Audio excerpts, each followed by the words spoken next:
Bismillahirrahmanirrahim. Assalamualaikum warahmatullahi wabarakatuh. Alhamdulillahirabbil alamin wassalatu wassalamu ala rasulil amin wa ala alihi wa sahbihi ajma'in. Amma ba'd.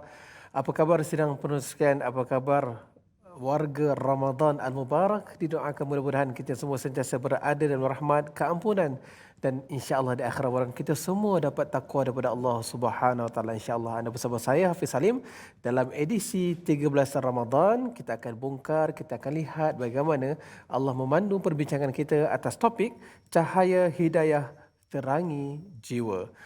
InsyaAllah anda bersama saya dalam majlis Ayah Pemimpin Masuk Syurga Sekeluarga yang dibawakan oleh Lembaga Zakat Selangor. Kongsi rezeki dengan zakat, keberkatan rezeki nikmat dikongsi tunai zakat anda di Lembaga Zakat Selangor. Sedang sekalian, kita bercakap soal hidayah. Secara fitrahnya menjadi sunatullah, yang baik dibalas baik, yang jahat dibalas dengan kezaliman. Tak semua orang memiliki hidayah semasa hidup di dunia. Apakah pilihan kita nak cari hidayah atau menanti-nanti hidayah, ataupun yang nakal sedikit mencari nur hidayah? Untuk itu, kita akan kupas tajuk ini bersama-sama saya pada petang ini yang berbagai Ustaz Muhammad Erfino Johari. Beliau merupakan anggota Jawatankuasa Khutbah Negeri Selangor. Apa khabar Ustaz?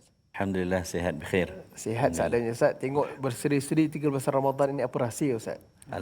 Subhanallah, Ramadan ini pertamanya kena sedia. Bila ada persediaan itu, dia akan disekalikan dengan perancangan. Baru ada pengisian. Tanpa persediaan, tanpa perancangan, pengisian pun nanti juga tidak tentu hala tujunya. Baik, terima kasih Ustaz. Okey.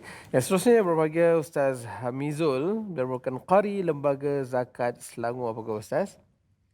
Baik, Alhamdulillah. Bagaimana siri-siri kutipan zakat dah 13 Ramadan ni? Alhamdulillah Ustaz. Nampaknya kesedaran umat Islam makin bertambah. Kutipan pun makin naik nampaknya. Okay, Alhamdulillah. baik, terima kasih. Baik, tanpa membuang masa, ayuh kita ke gelangan perbincangan kita pada pagi ini. Kita akan lihat menerusi Suratul Sajadah, ayat yang ke-11 hingga ke-13. Silakan Ustaz. A'udzu billahi minasy syaithanir rajim. Qul yatawaffakum malakul maut alladhi wukkila bikum thumma ila rabbikum turja'un. ولو ترى إذ المجرمون ناكسوا رؤوسهم عند ربهم ربنا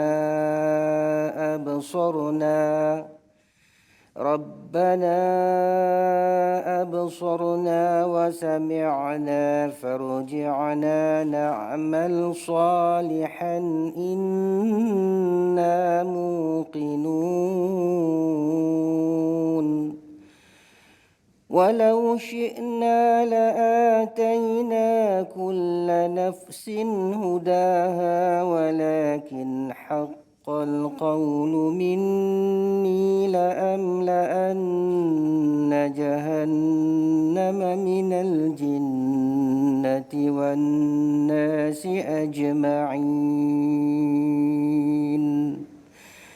صدق الله العظيم. Katakanlah malaikat maut yang diserahi untuk mencabut nyawamu akan mematikan kamu, kemudian kepada Tuhanmu kamu akan dikembalikan. Dan alangkah ngerinya jika kamu melihat orang-orang yang berdosa itu menundukkan kepalanya di hadapan Tuhan. Mereka berkata, "Ya Tuhan kami telah melihat dan mendengar, maka kembalikanlah kami ke dunia. Nescaya kami akan mengerjakan kebajikan. Sesungguhnya kami adalah orang-orang yang yakin. Dan jika kami mahu, nescaya kami berikan kepada setiap jiwa petunjuk baginya. Tetapi telah ditetapkan perkataan ketetapan dariku, pasti akan aku penuhi neraka Jahannam dengan jin dan manusia bersama-sama." Sedang sekalian, daripada ayat ini dapat kita fahami bahawa hidayah itu adalah milik Allah. Kalau Allah nak, Allah bagi. Kalau Allah tak nak, itu adalah milik Allah. Untuk itu kita akan lihat sinopsis perbincangan kita pada petang ini menerusi VT yang disediakan.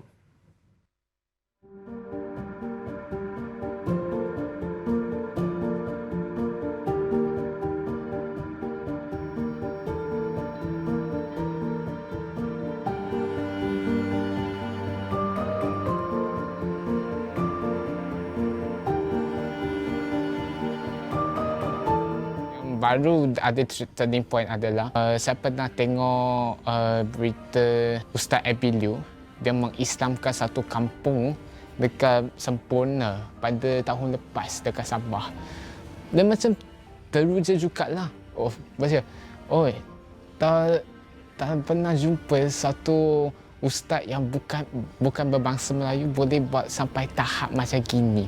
Dan begitu jugalah dengan video dakwah yang dikongsikan oleh rakan ke dalam media sosial.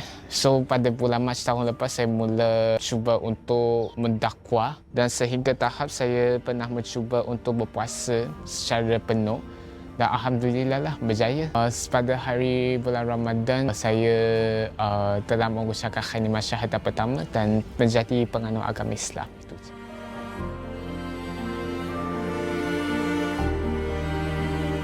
Semenjak ayah saya telah menjumpai kad Islam saya, lepas tu dia bagi tahu kat ibu lah, cakap kenapa ada anak macam gini, tak nak peluk Islam tapi tak bagi tahu dekat mereka.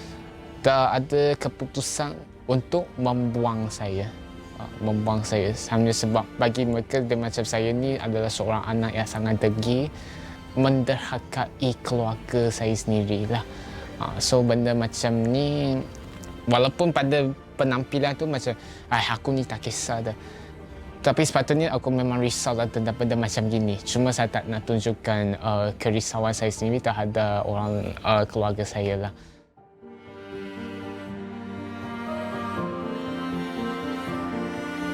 Sebab saya ni adalah seorang yang tidak suka marah lah. Tidak suka memarahi orang lain. Jadi sebagai ayah, memang kena macam tunjukkan sifat lemah lembut terhadap anak saya sendiri. Tunjukkan akhlak terbaik, mengajar mereka hal tentang Islam. Dan satu lagi yang lebih seronok sebab saya adalah seorang Cina. Jadi boleh je mengajar mereka tentang sedikit-sedikit lah tentang bahasa Cina. Macam tu lah.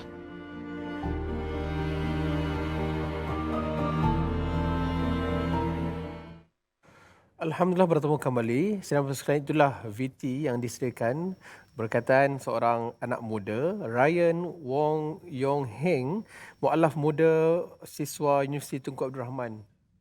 Menyoroti cerita yang telah disampaikan oleh beliau, pastinya ia merupakan satu detik-detik yang sangat sukar dilalui dan sangat terinspirasi model dan melihat secara fizikal dengan mata kasar dan meneruskan dengan tindakan yang betul setelah mendapat hidayah. Nak ceritanya apa? Hidayah itu adalah milik Allah. Tengoklah macam mana pun kalau Allah tak bagi hidayah, tak diusahakan, mana mungkin Allah bagi hidayah kepada kita. Baik, Ustaz Arifino, berdasarkan penceritaan tadi sangat panjang lebar, saya rasa amat terinspirasi. Anak muda yang masih lagi bergelar mahasiswa mengorak langkah berhijrah, satu pengorbanan yang sangat besar daripada agama asal ke Islam, dan ia merupakan satu tindakan yang luar jangka juga tanpa diketahui oleh ibu bapanya. Dan cantiknya hikmah kasih sayang Allah itu, keluarga tak buang pun Ryan Wong Yang ini. Dan berbalik kepada Allah berfirman dalam surah As-Sajdah ayat ke-13, bila mana Allah sebut walau syi'na la'ataina kulla nafsin, kan? Bila mana Allah sebut ayat ini nak menunjukkan bahawa walau syi'na la'ataina kulla nafsin hudaha, hidayah ini adalah milik Allah. Bagaimana kita nak jelaskan kepada penonton luar sana bahawa inilah konsep hidayah juga merupakan milik Allah Subhanahu Wa Taala. Silakan Ustaz. Terima kasih kepada Al-Fadhil Ustaz Khairul Hafiz, Qari Al-Fadhil Ustaz Hamizul. Muslimin muslimat yang dirahmati Allah. Subhanallah, tahniah, alhamdulillah, melihat tenang kita melihat kepada anak muda bernama Ryan Wong ini, dan bukan sekali dua di dalam hadis-hadis baginda sallallahu alaihi wasallam serta dalam Al-Quran yang Allah memberikan pujian, Nabi memberikan penghargaan, kredit kepada anak-anak muda. Antaranya kalau kita rujuk dalam surah Al-Kahfi, innahum fityatun amanu bi rabbihim wazidnahum huda. Para mufassirin menyatakan ini adalah ayat Allah memberikan pujian secara langsung kepada anak muda kerana mereka ini dalam peringkat usia yang sebegini bila telah boleh berdikari, artinya berdiri di atas kaki sendiri untuk memilih haluan dan hala tuju, Allah akan tambahkan lagi kebaikan-kebaikan. Dan antara kelebihan yang dia dapat, alhamdulillah, macam yang Ustaz Hafiz sebutkan tadi, iaitu ibu dan ayahnya, keluarganya juga, walaupun mungkin sedikit rasa risau, juga rasa tidak senang pada awalnya, tapi tetap bersama dengan beliau, alhamdulillah. Hidayah di dalam Al-Quranul Karim, khususnya pada ayat yang ke-13 yang kita sama-sama telusuri ini, pertamanya dia membawa makna al-irsyad. Hidayah artinya pandu bimbing. Sebarang panduan ataupun manual, SOP dengan apa juga nama, ia bertujuan untuk menjadikan manusia mempunyai sempadan sama ada kiri, kanan, depan, belakang, atas, bawah. Dia bebas untuk bergerak tetapi dia mengetahui di mana kadarnya dan juga di mana hadnya. Hidayah juga membawa makna ad-dilalah, iaitu dia adalah panduan dan bimbingan kurniaan Allah dengan bukti-buktinya. Lantas orang yang dahulu mungkin langsung tidak mempunyai sebarang maklumat, informasi tentang Islam, bila Allah berikan kepadanya hidayah atau digunakan dalam bahasa kita dengan makna petunjuk, dia dikurniakan oleh Allah dengan tanda-tanda, bukti-bukti, dalil-dalil berkaitan tentang kebenaran. Sebab itu kebiasaan kita dalam perbualan dan komunikasi harian, kita gunakan perkataan hidayah dan taufik. Wabillahi taufik wal hidayah. Kerana taufik juga adalah merupakan satu daripada cabang dalam hidayah. Perkataan taufik daripada bahasa Arab iaitu waffaqa ataupun wifqa, yang membawa makna bersetuju, berselari, mengiyakan dan juga membenarkan. Jadi bila kita minta taufik kepada Allah Subhanahu Wa Taala, kita minta agar apa yang kita buat ini biarlah ianya berselari, bersejajar dengan apa yang Allah suruh. Namun, kekuatan taufik ini adalah bila Allah Subhanahu Wa Taala sendiri mengurniakan hidayah. Sebab contoh banyak kita lihat di dunia, orang-orang yang melakukan kebaikan sedang mereka bukan merupakan orang yang mengucap 2 kalimah syahadah. Hidayah itu belum sampai, tetapi cara hidup mereka, cara mereka berinteraksi dengan orang lain, kesemuanya kadang-kadang lebih Islamik daripada orang yang telah sedia lama mengucap 2 kalimah syahadah. Lantas taufik ini bila dah sejajar, ikut jalannya, Allah Subhanahu Wa Taala mengurniakan petunjuk. Petunjuk ini diberikan sekali dengan pandu bimbing, petunjuk ini juga diberikan dengan dalil-dalil, bukti-bukti untuk menyokong rasa benar yang ada di dalam hati dirinya itu sendiri. Itulah bila tadi Ustaz Hafiz sebut, benar Allah Subhanahu Wa Taala sahajalah yang berkuasa untuk mengurniakan hidayah. Buat baik bagaimana sekalipun, kalau Allah tidak izinkan hidayah itu tidak turun, maka ia tidak berlaku. Mengapa? Kita lihat lenggok gaya bahasa pemberatan pada ayat yang ke-13 dalam surah As-Sajdah ini secara ringkas. Allah mulakan dengan lafaz ganti nama menunjukkan kami. Walau syi'na, kalau kami mahu, kalau kami nak dan sebagainya, la ataina, kami akan kurniakan, kami akan berikan, kerana Allah nak tunjukkan di situ tanda ta'zim, kebesaran kerajaan Allah Subhanahu Wa Taala ini. Hidayah tu boleh datang daripada mana-mana sudut. Mendengar ayat Quran, macam tadi Ryan Wong melihat orang lain melakukan kebaikan, ia datang daripada pelbagai sudut. Namun ingat, kalau hidayah itu menjenguk dan mengetuk, dan kita sendiri secara sengaja menolak ataupun melarikan diri, lihat Allah tukarkan nada dan tonasi ayat ini bila di hujungnya Allah sebut la'amla'anna jahannam. Tadi Allah sebut kami, yang ini Allah sebut aku sendiri yang akan memenuhkan neraka jahanam itu dengan jin dan manusia yang mereka ini lari daripada hidayah, menolak perintah Allah dan sebagainya. Lantas ini adalah merupakan perintah, ini juga adalah merupakan peringatan, dan untuk kita mentakul perintah dan peringatan dari Allah, Di sinilah sebenarnya ikatan dengan hidayah dari Allah Subhanahu Wa Taala. Terima kasih, subhanallah. Dapat kita faham bahawa hidayah itu pertama adalah milik Allah. Kekuasaan nak bagi atau tak adalah Allah Subhanahu Wa Taala sahaja. Itu pertama. Yang kedua, hidayah juga merupakan satu panduan, pedoman dan perlu kita ikuti, disusuli dengan tanda-tanda kebesaran dan dalilnya untuk agar kita ini beriman dengan hidayah yang kita perolehi. Barulah benar-benar kita memperoleh hidayah pada Allah Subhanahu Wa Taala. Baik Ustaz.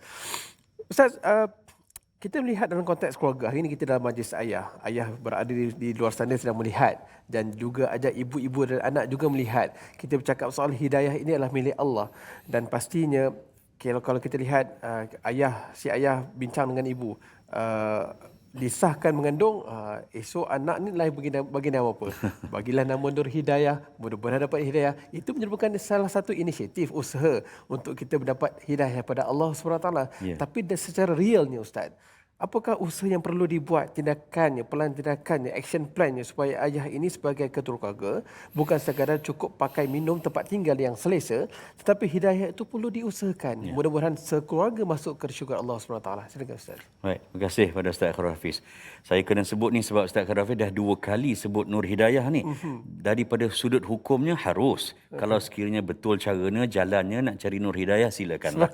Itu harus.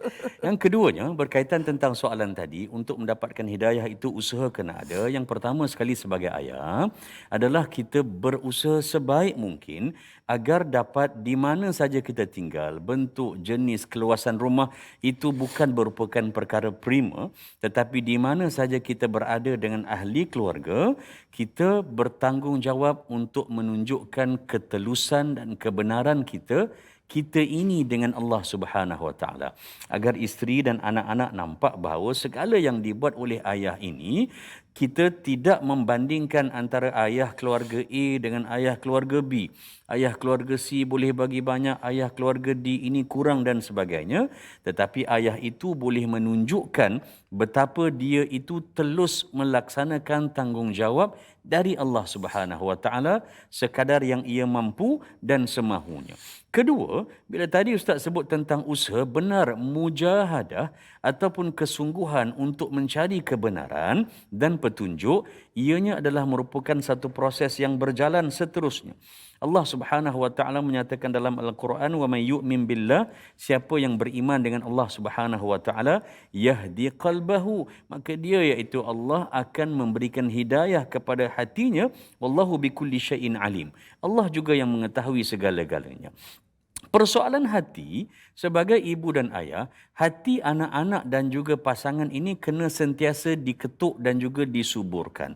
Fizikal tidak mampu hanya semata-mata untuk memastikan arahan dan perintah itu berjalan sepanjang masa, kerana faktor anak-anak dan keluarga ini tidak selama-lamanya berada di hadapan mata ayah. Lantas yang ayah kena pegang dan sampaikan iaitu mencipta kenangan-kenangan yang indah ketika beribadah dengan anak-anaknya.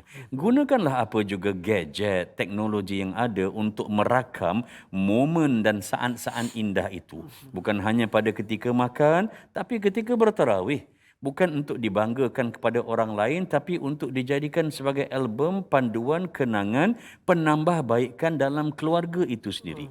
Mencipta momen dalam ibadah, kadang-kadang ada orang di dunia, macam Ryan Wong tadi tu, mengharapkan agar bilalah boleh berlaku seluruh keluarga boleh beribadah dalam tempoh dan masa yang sama.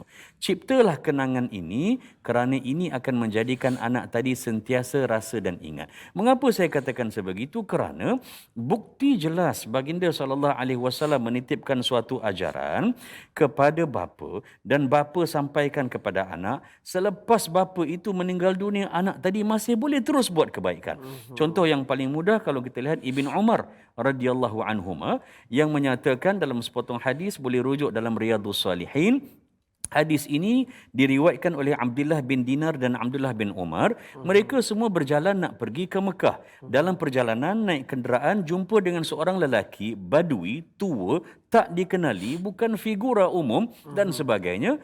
Tapi apa yang dibuat oleh anak yang bernama Abdullah bin Umar, fasallama alaihi, beri salam, jabat tangan, hargai, kucup, cium, hormat. Kemudian hamalahu ala himarin kana yarkabuhu, dia ambil, diiring escort lelaki tua tadi yang orang lain tak kenal, naik atas kenderaan, dia jalan kaki tak mengapa. Wa a'tahu imamatan kanat ala ra'sihi, dia pakai serban, satu ada serban, serban itu diberikan biar lelaki tua itu tak panas, dia panas tak mengapa. Lalu ditanya oleh sahabat, jawapannya, inna aban hadza, sesungguhnya ayahanda ini kana wuddan li Umar bin Al-Khattab radhiyallahu an. Dulunya ayahanda ini adalah kawan baik bapaku dulu ketika hidup, iaitu Umar Al-Khattab radhiyallahu an, mencintai, menghargai, mengasihi, menghormati. Lalu aku buat yang sama, kenapa? Kerana dia mendengar baginda sallallahu alaihi wasallam bersabda, inna abarral birri silatul rajuli ahla wudda abihi. Kehebatan ibadah, kebaikan yang paling tinggi yang anak boleh buat, bila ibu dan ayahnya sudah tidak berada di hadapan matanya, dia masih lagi boleh buat baik dan memuliakan orang-orang yang dahulunya itu baik dengan ibu dan ayah. Apa yang memegang ini? Inilah hidayah. Ayah sudah tidak berada di hadapan, ibu sudah tidak lagi dapat didengari suaranya, tetapi hati itu yang menerima didikan, pengajaran, malah benchmark ataupun tanda dagang yang ayah itu telah berikan awal-awal kepada anak tadi. Terima kasih Ustaz, cantik kupasan tadi. Saudara sekalian, kita hampir selesai ke pusingan yang pertama. Apa yang kita boleh simpulkan? Pertama adalah hidayah adalah milik Allah. Hanya Allah sahaja berhak memiliki dan menyerahkan, menganugerahkan kepada hamba-Nya. Itu pertama. Yang kedua, bila mana hidayah itu dah dapat, kena pegang sungguh-sungguh dan mujahadah, buat sungguh-sungguh, jangan tinggalkan. Kalau kita tinggal, hidayah hilang, tanggunglah sendiri. Kita akan rehat seketika.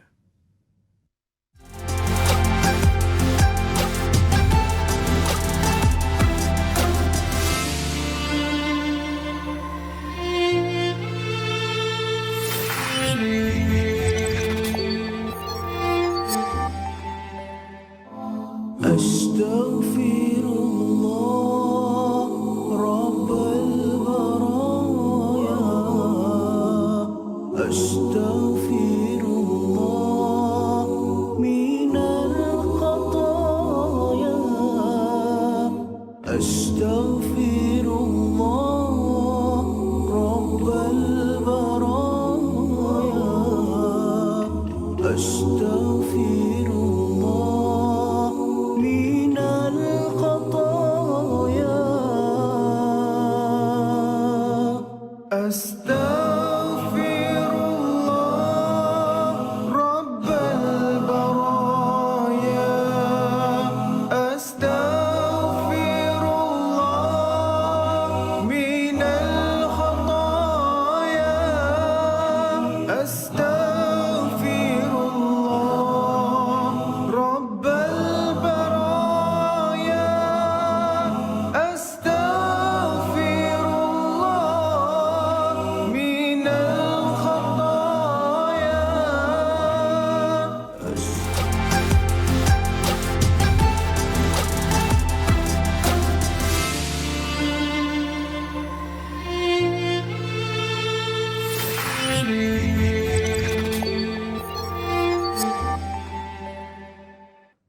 Alhamdulillah bertemu kembali dalam majlis ayah. Ayah pemimpin masuk syurga sekeluarga yang dibawakan oleh Lembaga Zakat Selangor.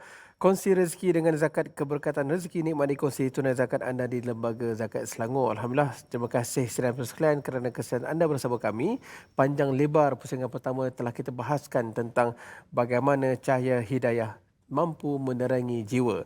Baik, kita akan lihat ke formula perjuangan ayah masuk syurga sekeluarga. Kalau kita kaitkan dengan tajuk yang kita bincangkan pada hari ini, kita akan lihat kepada kerangka yang kedua, sujud, iaitu didik ahli keluarga berdisiplin, mendirikan salat dan tersungkur sujud dengan penuh ketaatan kepada Allah SWT serta mengharapkan keredaannya sehingga terlahir insan muttaqin, manusia yang bertakwa. Inilah misi, antara misi-misi yang kena buat, ayah didik, bagi tahu isteri, anak-anak kita, misi sujud ini adalah usaha untuk kita dapatkan hidayah daripada Allah Subhanahu Wa Taala, insya-Allah. Baik, saudara sekalian, kita akan teruskan perbincangan kita pada petang ini. Kita akan lihat bagaimana Allah Subhanahu Wa Taala memandu menerusi firman-Nya, suratul Isra ayat yang ke-15. Untuk itu, Ustaz, silakan. Terima kasih. أعوذ بالله من الشيطان الرجيم من اهتدى فإنما يهتدي لنفسه ومن ضل فإنما يضل عليها ولا تزر وازرة وزر أخرى وما كنا معذبين حتى نبعث رسولا صدق الله العظيم. Sesiapa yang melakukan perbuatan sesuai dengan petunjuk Allah, maka sesungguhnya ia adalah untuk keselamatan dirinya sendiri. Dan sesiapa yang tersesat, maka sesungguhnya akibat itu adalah bagi dirinya sendiri. Dan seseorang yang berdosa tidak dapat memikul dosa orang lain, tetapi kami tidak akan menyeksa sebelum kami mengutus seorang Rasul. Ustaz Afrino, kalau kita faham sungguh-sungguh ayat ini sangat cantik susunannya. Kan, cerita siapa yang buat kebaikan, siapa yang buat kezaliman, Allah tak akan azab sehinggalah Allah datangkan Rasul. Dan dalam konteks hari ini, kita tengok masyarakat hari ini, khususnya kita bincang pasal ayah. Ada setengahnya mengatakan bahawa cukuplah apa yang ada. Kan, ada buku, tahu itu, tahu ini. Dan kadang-kadang kita terlupa bahawa hidayah juga penting untuk kita teruskan misi kebaikan yang kita buat dalam keluarga. Pandangan Ustaz. Terima kasih pada Ustaz Hafiz, Ustaz Amizul dan juga semua muslimin muslimat. Subhanallah. Baginda Rasulullah sallallahu alaihi wasallam dalam kehidupannya, khususnya di awal-awal kehidupannya itu, ia dikurniakan beberapa orang yang berperanan sebagai ayah.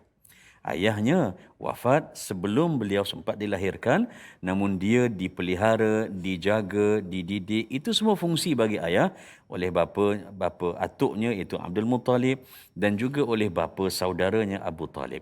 Lantas Allah Subhanahu Wa Taala menitipkan satu pesan kepada ayah yang diharapkan agar dapat disampaikan kepada ahli keluarga dalam surah Al-Qasas pada ayat yang ke-56.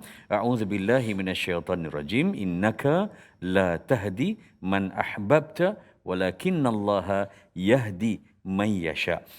Yang bermaksud sesungguhnya kamu wahai Muhammad, kamu tidak diberikan kekuatan, kelebihan oleh Allah untuk kamu memberikan dan mengurniakan hidayah kepada sesiapa saja yang kamu sayang. Kerana hidayah itu datang daripada Allah Subhanahu Wa Taala, hanya Allah lah sahaja yang boleh berikan. Ayat ini dalam konteks kita sebagai ayah, pertamanya, bila kita nak sinergikan dengan ayat yang ke-15 dalam surah Al-Isra yang kita bacakan tadi, pertamanya, sama ada bagaimana sekalipun persembahan kita, ibadahnya, akhlaknya, sujudnya, tata caranya, kita dengan anak-anak, kalau ada di mana-mana terkurang ataupun mungkin wal'iyazubillah ada ayah yang tak buat di dunia ini, Allah tidak ada sebarang kesan. Dia tidak akan memberi kesan kepada Allah kalau kita kekurangan atau sengaja meninggalkan mana-mana perintah Allah, kerana yang kita buat itu sebenarnya yang disuruh, itulah yang sebenarnya kita perlukan dalam kehidupan. Kedua, mana ada ayah yang waras akal fikiran dan beriman kepada Allah, yang tidak sayang, cinta, kasih kepada anak-anaknya sendiri ataupun orang-orang yang berada di bawah tanggungjawabnya. Namun, sayang yang terbaik, Allah mengajar kita cinta yang paling indah dimanifestasikan adalah dengan kita ini mendidik anak agar sentiasa berada di atas jalan hidayah. Bukan menerusi kelebihan material ataupun kesenangan yang mungkin tidak boleh diberikan oleh orang lain. Yang terbaik yang ayah boleh bagi adalah hidayah yang diusahakan menerusi amalan-amalan, perbuatan dan sebagainya. Ketiga, mana ada ayah yang waras akal fikiran dan beriman kepada Allah Subhanahu wa taala yang tidak mahu menginginkan keselamatan untuk anak-anaknya. Selamat ketika mana anak-anak berada di sampingnya, keselamatan terpelihara bila anak-anak itu keluar belajar, berkerjaya, berfamili dan berkeluarga di mana sahaja di permukaan bumi ini. Semua ayah-ayah inginkan agar keselamatan itu diberikan dan dikurniakan kepada anak. Selamat itu, faktor pemeliharaan itu juga ianya itu dijanjikan oleh Allah menerusi hidayah. Lantas, kita melihat ayat yang ke-15 dalam surah Al-Isra ini, Allah Subhanahu wa taala menyatakan kepada kita tentang hidayah dan ditutup dengan azab. Menunjukkan bahawa lawan kepada hidayah ini kalau tidak dipegang, diusahakan diterima, maka azab Allah Subhanahu wa taala sentiasa menanti. Subhanallah, Ustaz Hafiz, Ustaz Mizul dan semua, kalau kita perhatikan tentang azab, ayat-ayat tentang azab di dalam Al-Quranul Karim ini sekurang-kurangnya dalam Ramadan ini, kalau bolehlah kita cadang kepada ayah-ayah, bila kita berinteraksi, tadarus, tilawah dengan anak-anak di rumah, kita buat seperti mana bagaimana Nabi bertadabbur Al-Quran. Dalam sepotong hadis riwayat Hudzaifah radhiyallahu an, juga sahabat-sahabat lain meriwayatkan hadis yang lebih kurang sama matannya. Dia menyatakan bahawa antara cara Nabi bertadabbur, lalu ayat Quran, Nabi akan menunjukkan reaksi. Akan ada tindak balas, akan ada respon. Dia bukan sekadar pembacaan, kerana kalau baca sahaja, ramai orang yang mungkin cadangnya satu muka surat, akhirnya setengah muka surat pun tak sampai. Kerana tarikan, hiburan yang lain-lain tu padanya lebih menawarkan keseronokan. Apa yang kata Huzaifah Nabi buat? Wa idza marra bi ayatin fiha tasbih sabbaha. Bila Nabi lalu pada ayat-ayat adanya mensucikan Allah, Nabi berhenti sekejap dan Nabi bertasbih. Wa idza marra bi ayatin fiha sual sa'ala. Bila Nabi lalu kepada ayat-ayat yang adanya doa, Nabi berhenti, Nabi minta doa pada Allah. Dan wa idza marra bi ayatin fiha ta'awudz ta'awwadha. Hadis riwayat Muslim ini menyatakan bila Nabi lalu ayat-ayat kegerunan tentang azab, Nabi akan berhenti sekejap sebelum sambung. Nabi akan sebut sekurang-kurangnya lafaz ta'awuz, a'udzubillahi minasyaitanir rajim. Dalam riwayat An-Nasa'i dan At-Tirmidzi ditambahkan wa idza marra bi ayati azabin ta'awwadha. Bila Nabi lalu ayat-ayat yang ada cerita tentang azab macam ini, ajarlah diri kita, ajak anak-anak semuanya untuk memperbanyakkan minta berlindung kepada Allah Subhanahu wa taala dengan lafaz ta'awuz. Terima kasih Ustaz. Maknanya kita dapat faham bahawa apa yang kita tahu sahaja tidak cukup. Perlunya hidayah untuk momentum kebaikan itu berterusan dan mendapat rahmat Allah Subhanahu wa taala. Takut-takut apa yang kita rasakan itu betul, sebenarnya tak betul pun. Kan kita perlukan panduan daripada Allah Subhanahu wa taala. Baik, Ustaz Hamidul, sebagai seorang ayah, pengalaman sendirilah kan, ada isteri, anak-anak, dalam misi kita nak bentuk keluarga ni, cukuplah nak suruh baca Quran ataupun salat. Apakah cabaran-cabaran yang Ustaz sendiri lalui yang boleh dikongsikan sebagai seorang ayah? Hari ini kita banyak ayah-ayah di luar sana nak dengar sendiri daripada ayah kan. Mungkin ada tips yang baik boleh dikongsikan kepada penonton luar sana. Silakan Ustaz. Ya, terima kasih Ustaz Hafiz dan Ustaz Afrino. Cabaran paling besar bagi seorang ayah, saya fikir hari ini ialah bagaimana nak menangani pengaruh gadget, media sosial yang cukup dominan dalam menarik anak-anak kita daripada kita menarik mereka. Ini cabaran, dan apa yang Ustaz Afrino sebut tadi, kreativiti seorang ayah itu sangat penting hari ini. Misalnya boleh bawa usrah dalam kereta Ustaz ya. Bawa pergi ke Lake Garden misalnya, sambil kita makan, kita bersembang tentang agama, dan tak perlu secara formal pun Ustaz, boleh buat informal pun boleh. tanya tentang solat, tanya tentang Qurannya, tanya tentang kalau anak-anak gadis yang dah masuk usia baligh, tanya tentang bagaimana dia menjaga kesuciannya. Secara tidak langsung Ustaz. Kreativiti seorang ayah. Maknanya usaha itu bukan sekadar tahu, tapi mujahadah itu perlu. Perlu, Mujahadah itu juga perlu bersesuaian dengan keadaan keperluan Ya. supaya anak-anak dan keluarga kita lebih menerima, dan itu adalah usaha, tapi hidayah itu perlu diusahakan. Ya, Baik, betul. terima kasih Ustaz.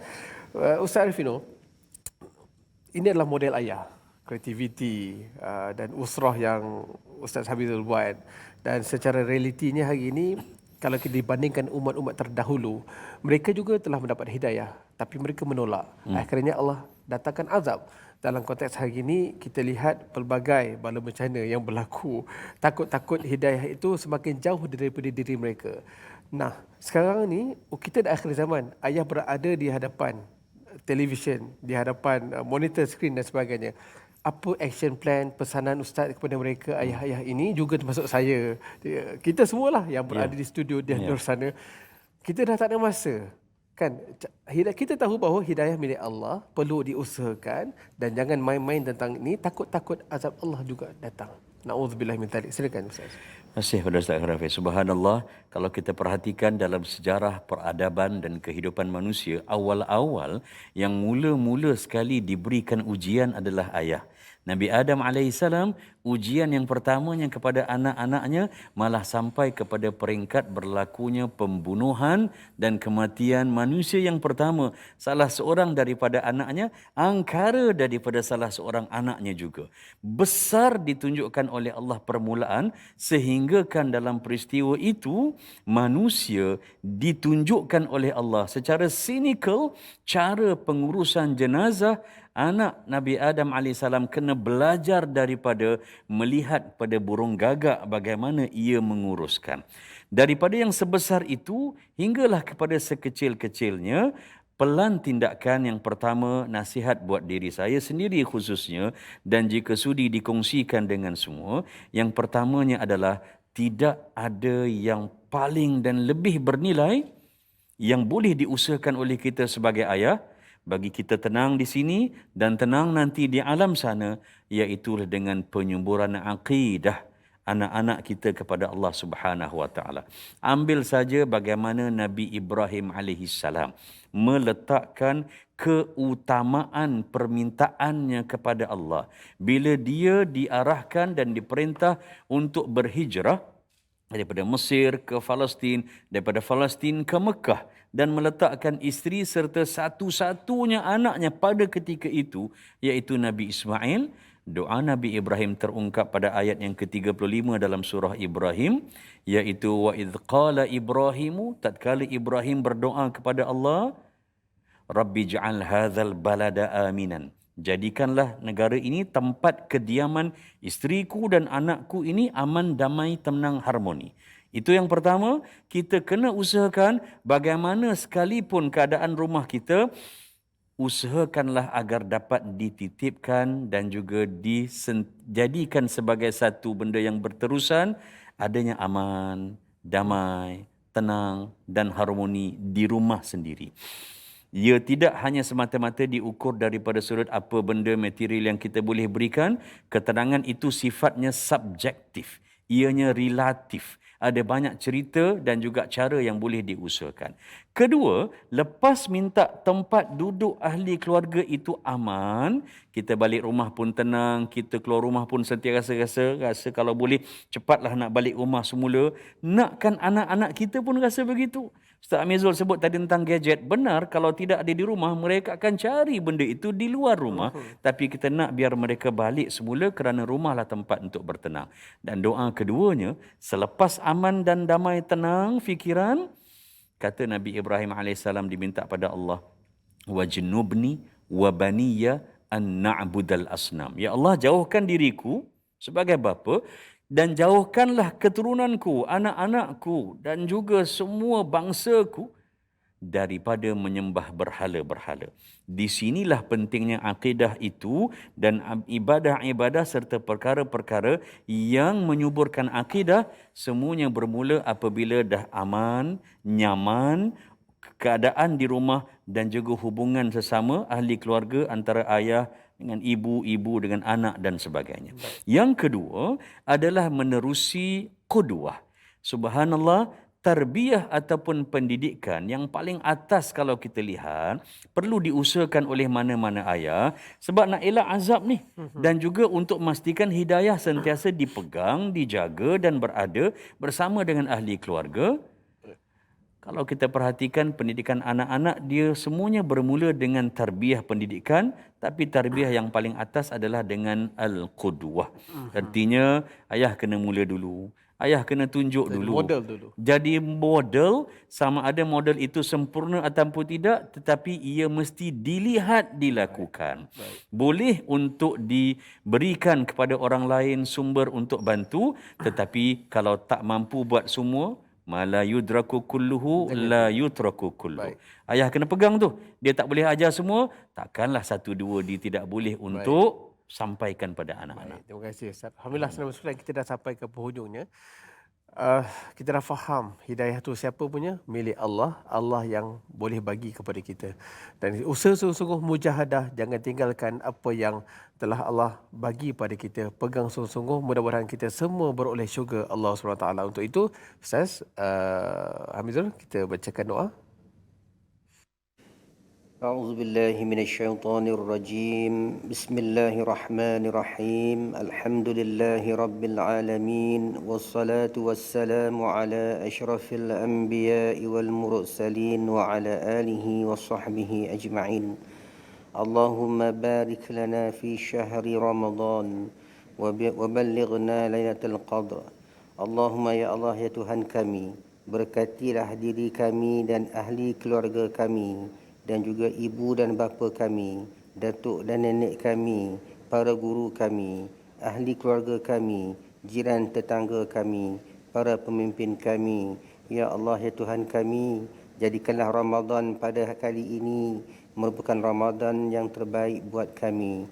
Janganlah Kau biarkan kami terlontar-lontar tanpa bimbingan-Mu. Jadikanlah kami orang yang barokah hidupnya di dunia dan akhirat. Rabbana alaika tawakkalna wa ilaika anabna wa ilaikal masir. Ya Allah, ya Tuhan kami, tolonglah kami, bimbing kami dan keluarga kami, anak-anak kami menuju ke jalan yang berbahagia, ke jalan yang penuh dengan keselamatan, jalan yang memberikan kepada kami kebahagiaan dunia dan akhirat. Rabbana atina fid dunya hasanah wa fil akhirati hasanatan wa qina adzaban nar. وصلى الله وسلم على سيدنا ومولانا محمد وعلى آله وصحبه أجمعين سبحان ربك رب العزة عما يصفون وسلام على المرسلين والحمد لله رب العالمين تقبل الله. InsyaAllah senang kita akan akhiri episod kali ini dengan sama-sama kita membaca surat As-Sajdah ayat yang ke-15 dan kita akan sama-sama melakukan sujud tilawah. أعوذ بالله من الشيطان الرجيم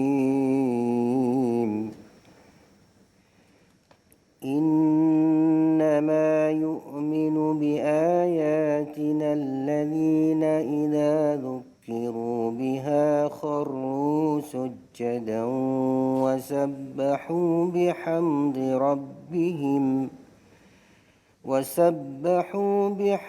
ربهم وهم لا يستكبرون.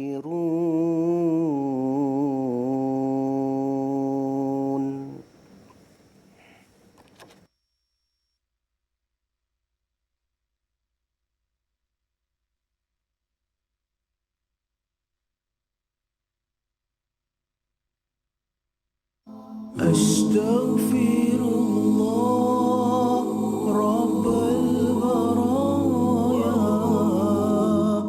أستغفر الله من الخطايا أستغفر الله رب البرايا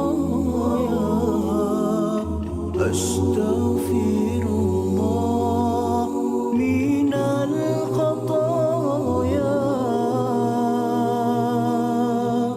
أستغفر